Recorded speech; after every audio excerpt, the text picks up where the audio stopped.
জাতীয় থেকে আন্তর্জাতিক প্রান্তিক জনপদ থেকে নগর চারপাশে ঠিক কী ঘুরছে এই মুহূর্তে তা নিয়ে আয়োজন এখন চারদিক। সঙ্গে আছি আমি সানি মৃধা। জুলাই ঘোষণাপত্রকে সংবিধানের চতুর্থ তফসিল বা অস্থায়ী বিধানে অন্তর্ভুক্তির পক্ষে মত দিয়েছে বিএনপি। ঐকমত্য কমিশনের দ্বিতীয় পর্যায়ের 11তম বৈঠক শেষে এ কথা জানান বিএনপির স্থায়ী কমিটির সদস্য সালাউদ্দিন আহমেদ। বৃহস্পতিবার বিকেলে রাজধানীর ফরেন সার্ভিস একাডেমিতে এক ব্রিফিংয়ে বিএনপির স্থায়ী কমিটির সদস্য সালাউদ্দিন আহমেদ বলেন, জুলাই ঘোষণাপত্রকে সংবিধানের চতুর্থ তফসিল বা অস্থায়ী বিধানে অন্তর্ভুক্ত করতে চায় তার দল। এদিকে আপত্তি জানিয়েছে অভ্যুত্থানের পর গড়ে ওঠা রাজনৈতিক দল জাতীয় নাগরিক পার্টি। তাদের দাবি, সংবিধানের মূল প্রস্তাবনায় জুলাই ঘোষণাপত্র যুক্ত করতে হবে।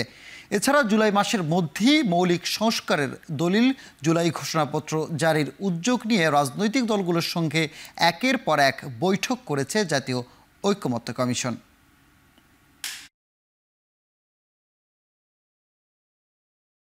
আমরা গণ অভ্যুত্থান 2024 এর মর্যাদা, গুরুত্ব, মহিমা আমরা ধারণ করি। আমরা এটাকে স্বীকৃতি দিই, সারা জাতি স্বীকৃতি দেয়। এটাকে আমরা যথাযথ মর্যাদায়, যথাযথ স্থানে রাষ্ট্রীয়ভাবে স্বীকৃতি দিতে চাই।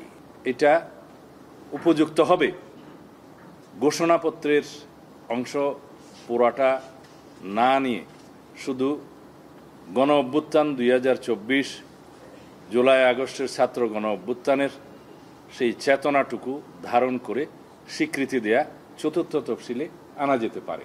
জাতীয় নাগরিক পার্টি মনে করে বাংলাদেশে একটি নতুন সংবিধান প্রয়োজন, যার জন্য গণপরিষদ নির্বাচনের আয়োজন করতে হবে এবং সেই নতুন সংবিধানের প্রিয়াম্বলে, প্রস্তাবনায় জুলাই ঘোষণাপত্র সংযুক্ত করতে হবে এবং এই জুলাই ঘোষণাপত্র গাইডিং প্রিন্সিপাল হিসেবে রাষ্ট্র পরিচালনার মূলনীতির জায়গায় জুলাই ঘোষণাপত্রের সাংবিধানিক স্বীকৃতি এবং কার্যকারিতা নিশ্চিত করতে হবে। সরকার 3 আগস্টের মধ্যে জুলাই ঘোষণাপত্র দিতে ব্যর্থ হলে সারা দেশের ছাত্র জনতাকে নিয়ে আবারও মাঠে নামার হুঁশিয়ারি দিয়েছেন এনসিপির আহ্বায়ক নাহিদ ইসলাম। বৃহস্পতিবার দুপুরে মাগুরায় পৌঁছে এনসিপির জুলাই পদযাত্রায় গাড়িবহর। মাগুরা সদরে পদযাত্রা করেন দলটির শীর্ষ নেতারা। এ সময় চলমান সংকট, বিচার, সংস্কার ও নতুন সংবিধান প্রণয়নের দাবিতে এই কর্মসূচি জানান দলটির আহ্বায়ক। বলেন, দুর্নীতি ও চাঁদাবাজ মুক্ত দেশ গড়তে সবাইকে একসাথে কাজ করতে হবে। নাহিদ ইসলাম বলেন, জুলাইকে সবার কাছে পৌঁছে দিতে চায় এনসিপি। পাশাপাশি এই কর্মসূচির মধ্য দিয়ে নির্বাচনের আগে কোন জেলায় কী সমস্যা সে সম্পর্কে ধারণা নিচ্ছেন দলটির নেতারা। মাগুরার পর নড়াইল হয়ে যশোরে কর্মসূচি পালন করবে এনসিপি।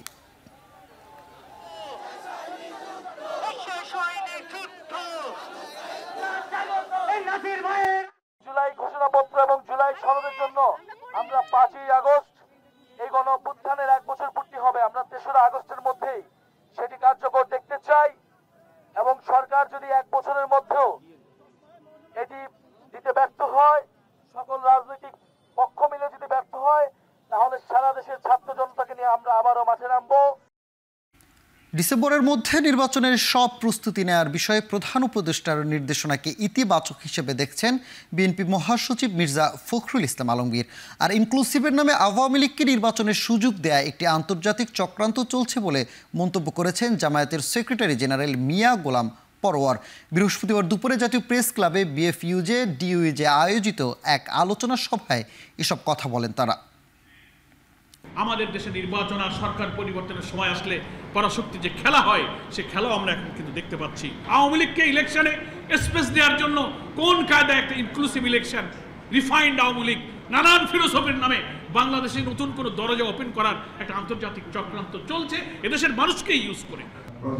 ধন্যবাদ দিতে চাই এই ফোরাম থেকে যে তিনি নির্দেশ দিয়েছেন ডিসেম্বরের মধ্যে নির্বাচনের সংখ্যা গুছিয়ে রাখার জন্য নির্বাচন কমিশনকে। এটা একটা অত্যন্ত ইতিবাচক ব্যাপার, আর he deserves thanks for that. আমরা আশা করবো যে নির্বাচন কমিশন এই কাজটা খুব দ্রুততার সঙ্গে শেষ করে তার নির্বাচনের একটা পরিবেশ তৈরি করবে।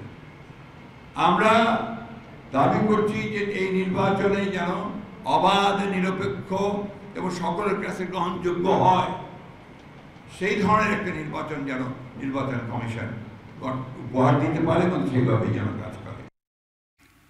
দেশে গণতন্ত্র প্রতিষ্ঠা করা ও যোগ্য সরকার যেন দেশে ক্ষমতায় বসতে পারে সেই লক্ষ্যে কাজ করে যাচ্ছে জামায়াত ইসলামী। 5 দিনের চীন সফরে যাওয়ার আগে বিমানবন্দরে এ কথা বলেন জামায়াতের আমির ডক্টর শফিকুর রহমান। দলটির 8 সদস্যের প্রতিনিধি দলকে বিদায় দিতে এসে বাংলাদেশে নিযুক্ত চীনের রাষ্ট্রদূত বলেন, এই সফরের মূল উদ্দেশ্যই হলো দুদেশের মধ্যে সম্পর্কের উন্নয়ন।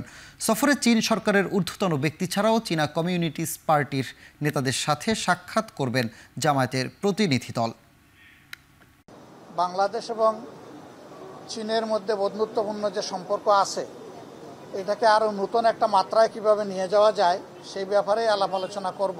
তো আমরা আশা করি যে চীন থেকে আমরা ভালো কিছু জানব, আমরা তাদেরকে বুঝব, তারাও আমাদেরকে জানার সুযোগ পাবেন এবং এইভাবে পারস্পরিক যোগাযোগ যত বাড়বে, আমাদের আসা যাওয়া এবং একসাথে আমাদের ভিউজ এক্সচেঞ্জ এর মাধ্যমে আমরা আশা করছি যে সেখানে ভালো কিছু বাংলাদেশের জন্য হবে। আওয়ামী লীগের আমলে যারা অপরাধী তাদের আইনে আওতায় আনার পাশাপাশি নিরীহ আওয়ামী লীগ সমর্থকদের রিকনসিলিয়েশন নিয়েও ভাবতে হবে। বৃহস্পতিবার বিকেলে রাজধানীর সেগুন বাগিচায় গণসাংস্কৃতিক পরিষদের নবগঠিত কমিটির পরিচিতি সভায় এমন মন্তব্য করেন গণ অধিকার পরিষদের সভাপতি নুরুল হক নূর। আওয়ামী লীগের রাজনীতিকে দেশের মানুষ ছুঁড়ে ফেললেও তাদের 1.5 কোটি সমর্থকদের সমাজের মূলধারার সাথে মেশানোর সুযোগ দিতে হবে বলে মনে করেন তিনি। এ সময় রাষ্ট্রীয় ক্ষমতায় ভারসাম্য আনতে সংসদের উচ্চকক্ষে আনুপাতিক হারে প্রতিনিধি নির্বাচনের দাবিও জানান নুরুল হক নূর। বলেন, একদলীয় শাসন প্রতিহত করতে এই প্রতিনিধিত্বমূলক সংসদের খাতিরে এই পদ্ধতি প্রয়োগ দরকার। ক্ষমতার ভারসাম্য না আসলে দেশে আবারও গণ অভ্যুত্থান হতে পারে বলে আশঙ্কা প্রকাশ করেন তিনি।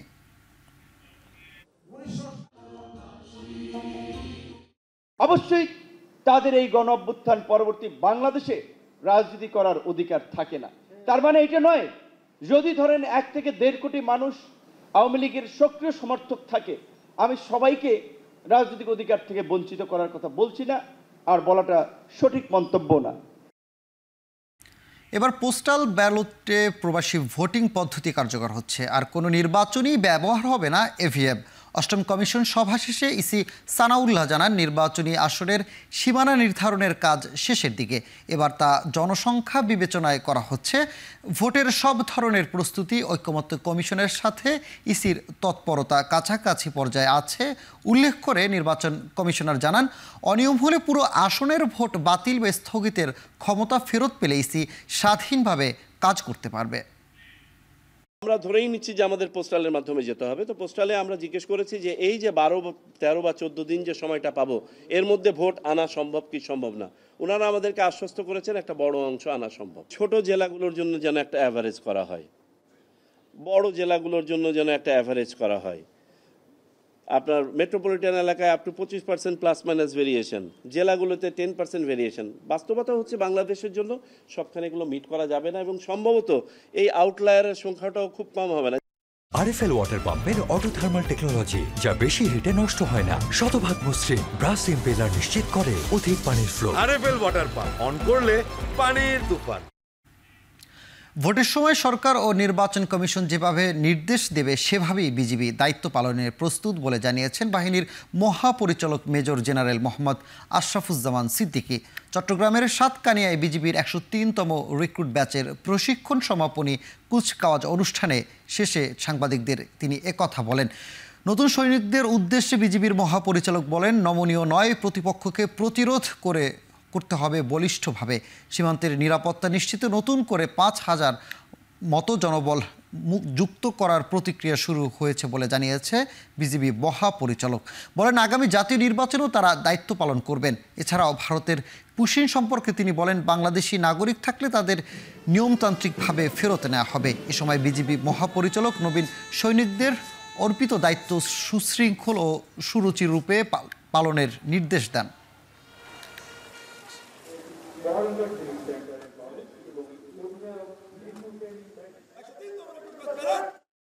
সীমান্তের নিরাপত্তা নিশ্চিত করার পরেই আমরা বাকি জনবলগুলো যেন প্রয়োজনে আমরা ইলেকশন চলাকালীন সুষ্ঠু সুন্দর ফেয়ার ইলেকশনের জন্য যেটা করা দরকার সেই সাপোর্টটুকু আমরা সরকারকে দিতে পারি।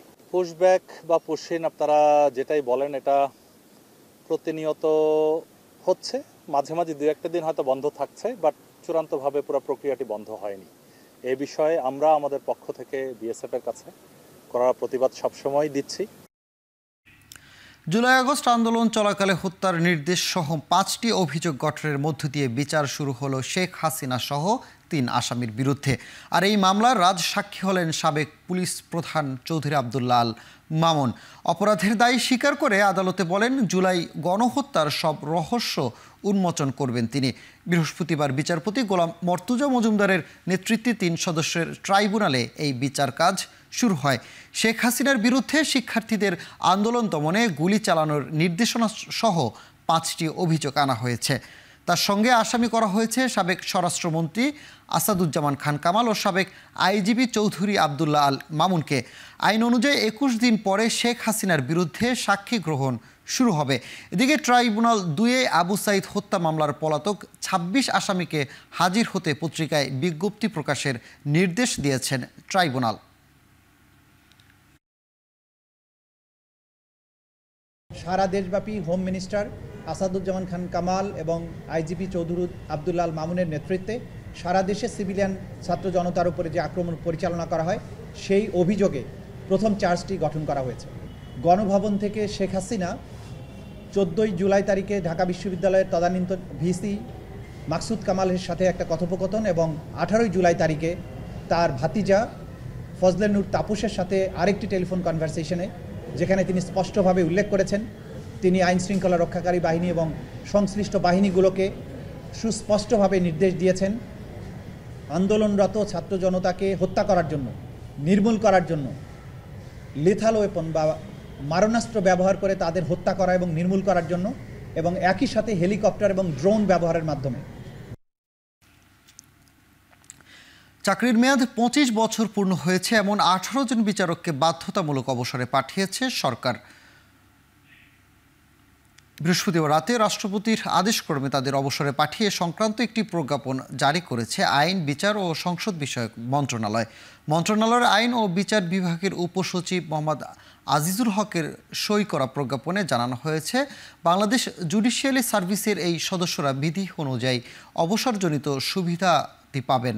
অবসরে পাঠানো বিচারকরা হলেন বিকাশ কুমার সাহা, শেখ মফিজুর রহমান, মোহাম্মদ মাহবুবুর রহমান সরকার, শেখ গোলাম মাহবুব, মোহাম্মদ মুজিবুর রহমান, মোহাম্মদ এহসানুল হক সহ 18 জন। একসঙ্গে এত সংখ্যক বিচারককে বাধ্যতামূলক অবসরে পাঠানোর নজির আগে কখনোই নেই।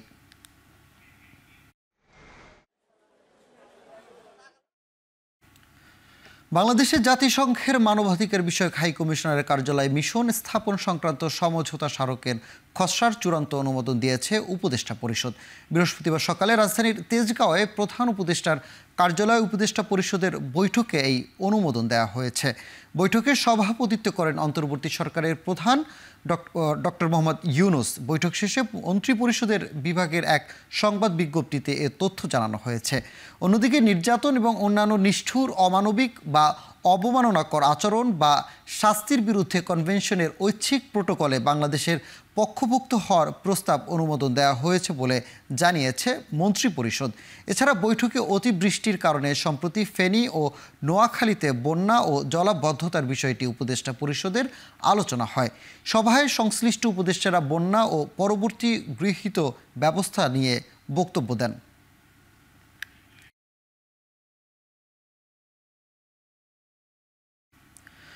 দক্ষিণ পূর্ব এশিয়া জোট আসিয়ানের 58তম পররাষ্ট্রমন্ত্রী পর্যায়ের সম্মেলনে অংশ নিতে মালয়েশিয়ার কুয়ালালামপুরে অবস্থান করছেন পররাষ্ট্র উপদেষ্টা মোহাম্মদ তৌহিদ হোসেন। সফরকালে বাংলাদেশ হাই কমিশনার পরিদর্শন শেষে সাংবাদিকদের সঙ্গে কথা বলেন তিনি। এ সময় মালয়েশিয়ায় প্রবাসীদের স্বার্থ রক্ষায় নানা কূটনৈতিক উদ্যোগ চলছে বলে জানান পররাষ্ট্র উপদেষ্টা। বাংলাদেশিদের জন্য মাল্টিপল ভিসা সুবিধা অর্জনেও চলছে আলোচনা। এছাড়া মালয়েশিয়ায় জঙ্গি সন্দেহে আটক বাংলাদেশিদের বিষয়ে কুয়ালালামপুরের সঙ্গে ঢাকা কাজ করছে বলেও জানান তিনি। এছাড়াও প্রবাসীদের ভোটাধিকার নিশ্চিত করাও ইঙ্গিত দেন পররাষ্ট্র উপদেষ্টা।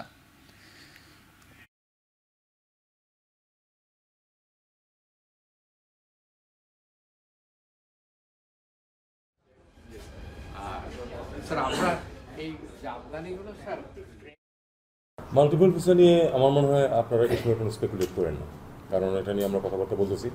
লেটস হোপ একটা পজিটিভ রেজাল্ট আসে। 2 হলো যেটা ভোটাধিকার, সেটা নিয়ে কাজ চলছে।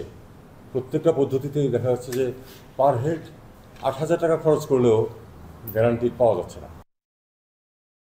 ক্ষুদ্র ও মাঝারি শিল্পের উদ্যোগকে ক্ষমতায়ন করতে চায় সরকার।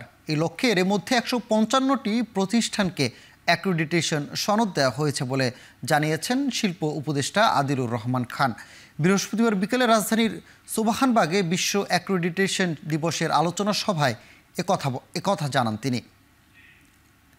বাংলাদেশ অ্যাক্রেডিটেশন বোর্ড ইতিমধ্যে এশিয়া প্যাসিফিক অ্যাক্রেডিটেশন কোঅপারেশন এবং ইন্টারন্যাশনাল কোঅপারেশন APAC এবং international laboratory accreditation cooperation ILAC এর পূর্ণ সদস্যপদ অর্জন এবং টেস্টিং, ক্যালিব্রেশন, মেডিকেল ল্যাবরেটরি এবং পরিদর্শন সংস্থার কার্যক্রমের জন্য পারস্পরিক স্বীকৃতি চুক্তি স্বাক্ষর করেছে। ফলে বিএবির অ্যাক্রেডিটেশন পরীক্ষাগার এবং পরিদর্শন সংস্থার প্রশিক্ষণ রিপোর্ট বিশ্বব্যাপী গ্রহণযোগ্যতা ও স্বীকৃতি পাওয়ার অবস্থায় এসেছে। দৈনিক প্রথম আলো পত্রিকায় প্রকাশিত ঈদ শুভেচ্ছা কার্টুনে ঈদ মোবারক লেখার পাশাপাশি কুকুরের ছবি ব্যবহার করায় ধর্মীয় অনুভূতিতে আঘাতের অভিযোগে মামলা করেছেন নজরুল ইসলাম নামের হেফাজত ইসলামীর এক নেতা। পত্রিকাটি সহ আসামি করা হয়েছে দৈনিক প্রথম আলোর সম্পাদক, প্রকাশক ও গ্রাফিক্স ডিজাইনারকে। বৃহস্পতিবার ঢাকার মেট্রোপলিটন ম্যাজিস্ট্রেট মোহাম্মদ সাইফুজ্জামানের আদালত মামলাটি গ্রহণ করেন। একই সঙ্গে অভিযোগ তদন্ত করে অপরাধ তদন্ত বিভাগ CIDকে প্রতিবেদন দাখিলের নির্দেশ দেন। এর আগে গেল 28 এপ্রিল নজরুল ইসলাম বাদী হয়ে এ মামলা আবেদন করেন। মামলায় অভিযোগ করা হয় গেল 30 মার্চ প্রথম আলো পত্রিকায় প্রথম পাতার দ্বিতীয়, তৃতীয় এবং চতুর্থ কলামের হেডলাইনে ঈদ মোবারক নামক একটি ব্যঙ্গাত্মক কার্টুন প্রকাশ করে, যা কুকুরের ছবি সংবলিত। এই ব্যঙ্গাত্মক কার্টুনের মাধ্যমে ইসলাম ধর্মের পবিত্র উৎসবকে অবমাননা করা হয়েছে।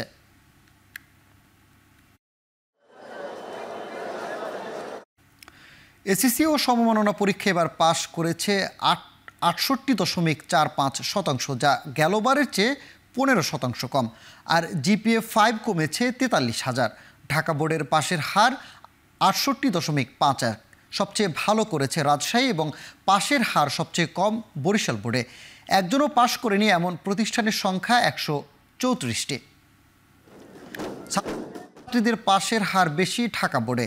এবছর ঢাকা বোর্ডে মোট পরীক্ষার্থী ছিল 3,82,495 জন। চট্টগ্রাম বোর্ডে SSC পরীক্ষা অংশ নেয় 1,41,033 জন, যেখানে পাশ করেছে 72.7%। GPA 5 পেয়েছে 11,843 জন। তবে 11টি বোর্ডের মধ্যে সবচেয়ে ভালো করেছে রাজশাহী বোর্ড। এবছর পাস করেছে 77.63%। GPA 5 পেয়েছে 22,327 জন। এবারও সিলেট বোর্ডে পাশের হার ও GPA 5 কমেছে। পাশ করেছে 70,091 জন। বিভাগের 4 জেলার মধ্যে সর্বোচ্চ পাশ সিলেট এবং সর্বনিম্ন মৌলভীবাজারে। এদিকে ফলাফলে সবচেয়ে পিছিয়ে বরিশাল বোর্ড, পাশের হার 56.38। ময়মনসিংহ বোর্ডের পাশ করেছে 58.22%।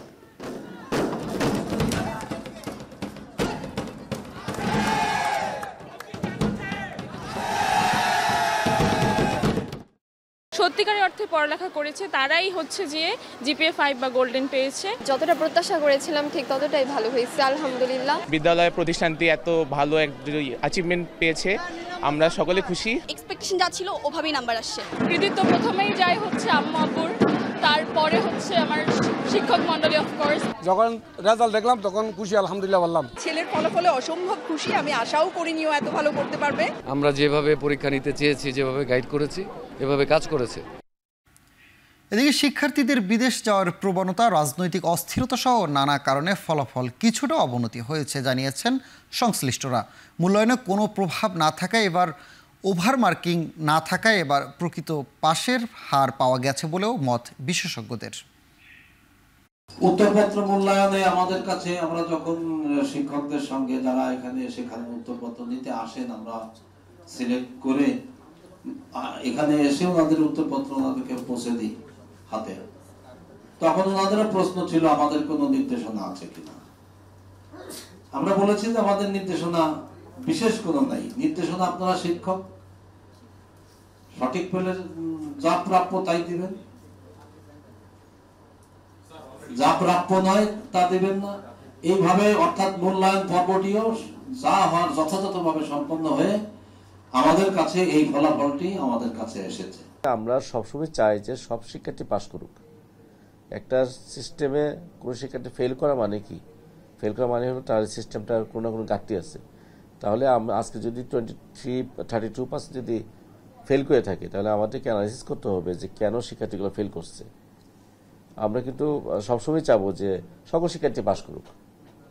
তাহলে আমরা এমন একটা শিক্ষা ব্যবস্থা চালু করতে চাই, পরিবার থেকে, ফ্যামিলি থেকে, স্কুলের পক্ষ থেকে, সরকারের পক্ষ থেকে, যে সাপোর্টটা কীরকম হইলে শিক্ষার্থী ফেল করবে না।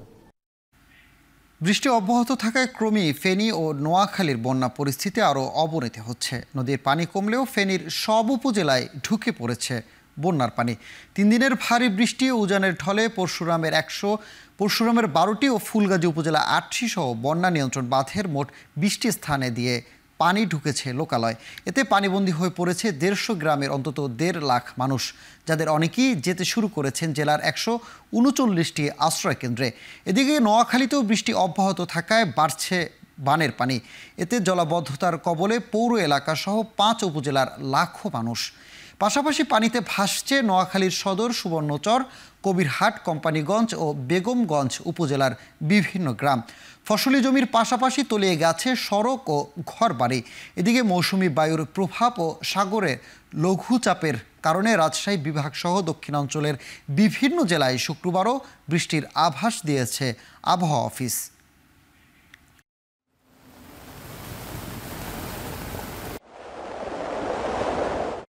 টানা বর্ষণে সৃষ্ট বন্যা ও জলাবদ্ধতায় কক্সবাজারের টেকনাফ উপজেলার শাহপরীর দ্বীপের জালিয়াপাড়ায় পানিবন্দী মানুষের পাশে দাঁড়িয়েছে র্যাব।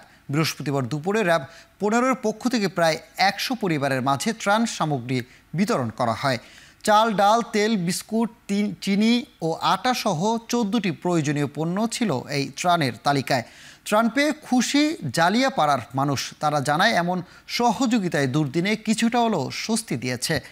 টানা বৃষ্টির ফলে টেকনাফের হিলা টেকনাফের সদর পৌরসভা, সাবরাং, সেন্ট মার্টিন ও হোয়াইক্যাং ইউনিয়নের জলাবদ্ধতা দেখা দেয়। পরে গতকাল রাত থেকে বৃষ্টি কমায় অধিকাংশ এলাকার পানি নেমে গেছে। তবে এখনও জালিয়াপাড়ায় পানিবন্দী প্রায় 60 থেকে 70টি পরিবার। এদের পাশে আরও সহায়তা নিয়ে দাঁড়ানোর দাবি স্থানীয়দের। আর মানবিক সহায়তায় উদ্যোগ চলমান থাকবে বলে জানিয়েছে র্যাব। চলমান নির্বাচন পদ্ধতি সংস্কার না হলে নতুন করে ফ্যাসিবাদের জন্ম হবে বলে মন্তব্য করেছেন বাংলাদেশ খেলাফত মজলিসের আমির মাওলানা মামুনুল হক। বৃহস্পতিবার বিকেলে যশোরের জেলা পরিষদ মিলনায়তনে খেলাফত মজলিসে যশোর জেলা শাখা আয়োজিত গণসমাবেশে এ কথা বলেন তিনি। এ সময় তিনি বলেন, যদি নিজেদের ঐক্য নষ্টের কারণে আবার সেই স্বৈরাচার বাংলাদেশে ফিরে আসার সুযোগ পায়, তাহলে সাধারণ মানুষ কাউকে ক্ষমা করবে না। তিনি আরও বলেন, পারস্পরিক প্রতিযোগিতা থাকলেও সেই প্রতিযোগিতা যেন বিদ্বেষ ছড়ানোর হাতিয়ার না হয়। এ সময় উপস্থিত ছিলেন কেন্দ্রীয় কমিটির যুগ্ম মহাসচিব, প্রশিক্ষণ সম্পাদক সহ খুলনা বিভাগের 10 জেলার সভাপতি ও অন্যান্য নেতাকর্মীরা।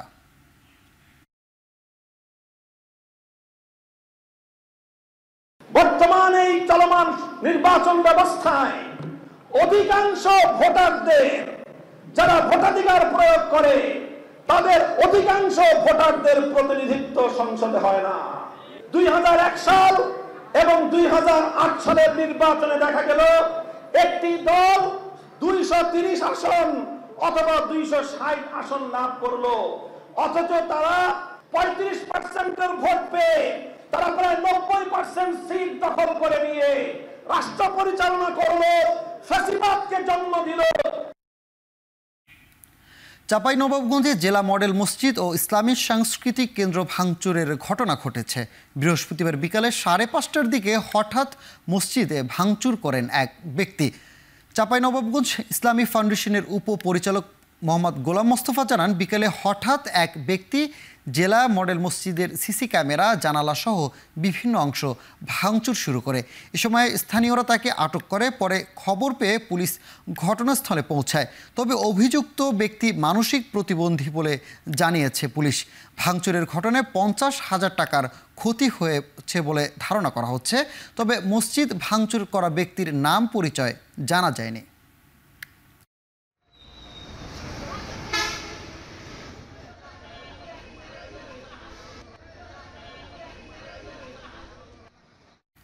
প্রায় ৮ মাস পর হিলি স্থলবন্দর দিয়ে কাঁচা মরিচ আমদানি শুরু হয়েছে। প্রথম দিনই 2টি ট্রাকে 9 টন 848 কেজি কাঁচা মরিচ আমদানি হয়েছে। বৃহস্পতিবার বিকেলে 5:30টার দিকে ভারত থেকে কাঁচা মরিচ বোঝাই একটি মিনি ট্রাক বন্দরে প্রবেশের মধ্য দিয়ে শুরু হয় আমদানি। প্রতি টন কাঁচা মরিচ $500 শুল্কায়ন হবে।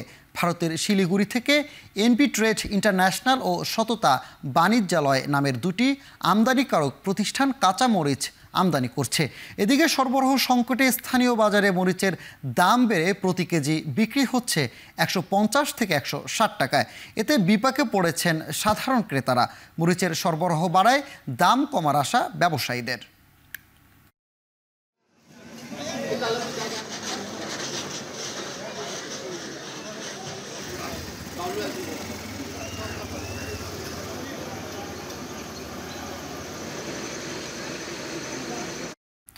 টাঙ্গাইলে প্রায় 2 যুগ আগে বন্ধ হয়ে যাওয়া বেসরকারি সংস্থা এসডিএস এর জমি বিক্রি করে গ্রাহকদের আমানতের প্রায় 1 কোটি টাকা ফেরত দেওয়া হয়েছে।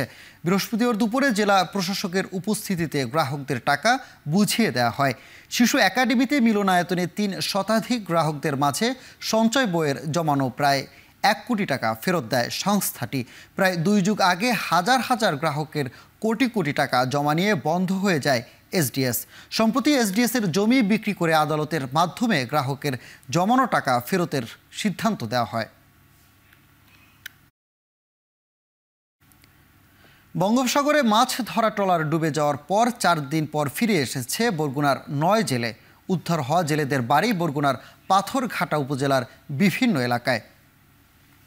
বৃহস্পতিবার বিকেলে রাঙাবালির সোনারচর সংলগ্ন বঙ্গোপসাগর থেকে তাদের জীবিত উদ্ধার করা হয়। উদ্ধার হওয়া জেলেরা জানান, গত 5 জুলাই গভীর সাগরে মাছ ধরতে যায়।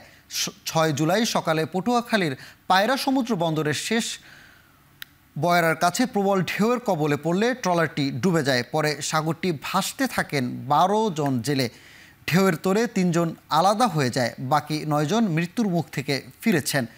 নৌপুলিশ জানান, উদ্ধার হওয়া জেলেদের প্রাথমিক চিকিৎসা শেষে পরিবারের কাছে হস্তান্তরের প্রস্তুতি চলছে।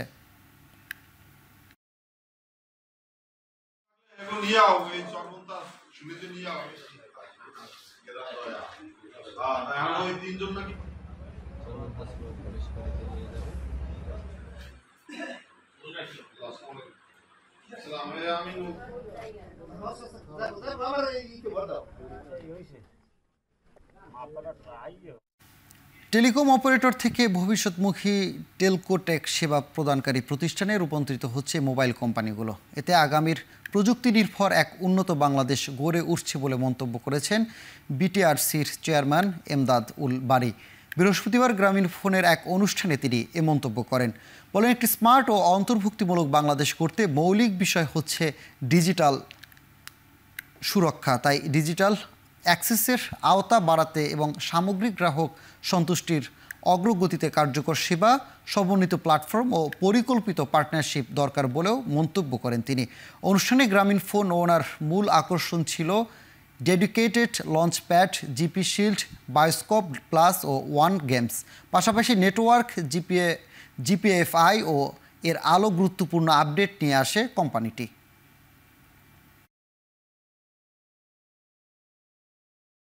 অনেক we are already using the AI but the inspiration that we want to build products আসলে কোথায় আমাদের কাস্টমাররা মুভ করে। দেশের 1 নম্বর gas stove RFL gas stove, যা বেশি তাপেও ফাটে না আর হ্যাসেল ফ্রি অটো ইগনিশন নিশ্চিত করে ঝামেলাহীন রান্না। আরএফএল গ্যাস স্টোভ, নিরাপদ ও ঝামেলাহীন। এবার আন্তর্জাতিক প্রসঙ্গ। 13 জুন সংঘাত শুরুর পর থেকে এখন পর্যন্ত 12 জন ইরানি সাংবাদিককে হত্যা করেছে ইসরায়েলি সেনারা।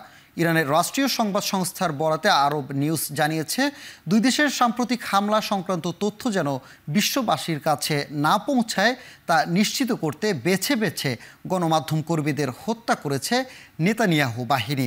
ইসরায়েলি হামলায় নিহত এই সাংবাদিকদের সঙ্গে ইরানের বিপ্লবী রক্ষী বাহিনীর নিবিড় অভিযোগ ছিল দাবি করছে তেহরান। পরমাণু অস্ত্র তৈরির দ্বারপ্রান্তে ইরানের এমন অভিযোগের ভিত্তিতে গেল জুনে তেহরানের পরমাণু প্রকল্প লক্ষ্য করে হামলা চালায় ইসরায়েল। 22 জন আলাদাভাবে ইরানের নাতাঞ্চ, ফোর্দো ও ইসফান এই 3 পরমাণু স্থাপনায় বোমা হামলা করে যুক্তরাষ্ট্র। পরবর্তীতে 25 জুন অস্ত্রবিরতিতে রাজি হয় ইরান ও ইসরায়েল। 12 দিনের ওই সংঘাতে ইরানের 1000-এর বেশি মানুষের প্রাণহানি হয়েছে বলে জানিয়েছে দেশটির স্বাস্থ্য মন্ত্রণালয়।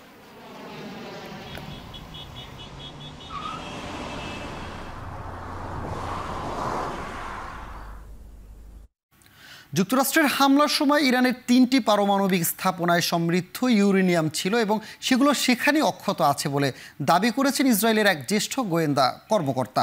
ইসরায়েলি সংবাদ মাধ্যম টাইমস অব ইসরায়েলকে এমন তথ্য দিয়েছেন ওই গোয়েন্দা কর্মকর্তা। তার দাবি ইরানের সমৃদ্ধ ইউরেনিয়াম মজুদ থাকা অবস্থায় ফোর্দো, নাতাঞ্জ এবং ইস্ফাহানে হামলা করেছে ইসরায়েল ও যুক্তরাষ্ট্রের বিমান বাহিনী। তবে হামলা স্থাপনাগুলোর উল্লেখযোগ্য ক্ষয়ক্ষতি হলেও ইউরেনিয়ামের মজুতে কোনো আঁচ লাগেনি। আর এখন স্থাপনাগুলোতে ইউরেনিয়াম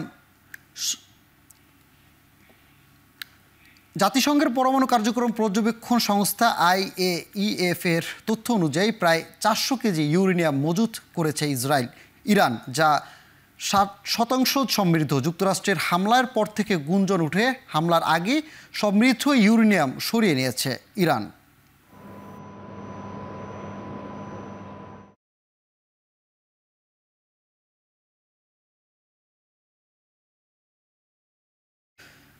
আরও 8 দেশের পণ্যের উপর নতুন করে শুল্ক আরোপ করলেন মার্কিন প্রেসিডেন্ট ডোনাল্ড ট্রাম্প। বুধবার সামাজিক যোগাযোগ মাধ্যমে ট্রুথ সোশ্যালে এই ঘোষণা দেন তিনি। আগামী 1 আগস্ট থেকে এটি কার্যকর হবে। নতুন শুল্ক আরোপ করা দেশগুলো হলো Sri Lanka, Iraq, Libya, Algeria, Brunei, Moldova এবং ফিলিপিন্স। এর মধ্যে শ্রীলঙ্কা, ইরাক, আলজেরিয়া ও লিবিয়ার পণ্যের উপর 30%, ব্রুনাই, মালদোভার পণ্যের উপর 25% এবং ফিলিপিনের উপর 20% শুল্ক আরোপ করেছেন ট্রাম্প। এ নিয়ে এ সপ্তাহে বাংলাদেশ সহ 20টি দেশের উপর নতুন করে শুল্ক আরোপের ঘোষণা দিলেন ট্রাম্প। শেষ করছি এখন চারদিক। এখন টেলিভিশন ওয়েবসাইটে দেখতে ভিজিট করুন www.ekhon.tv এবং ফেসবুকে দেখতে ভিজিট করুন facebook.com/tv.ekhon এবং ইউটিউবে দেখতে ভিজিট করুন youtube.com/c/ekhon tv।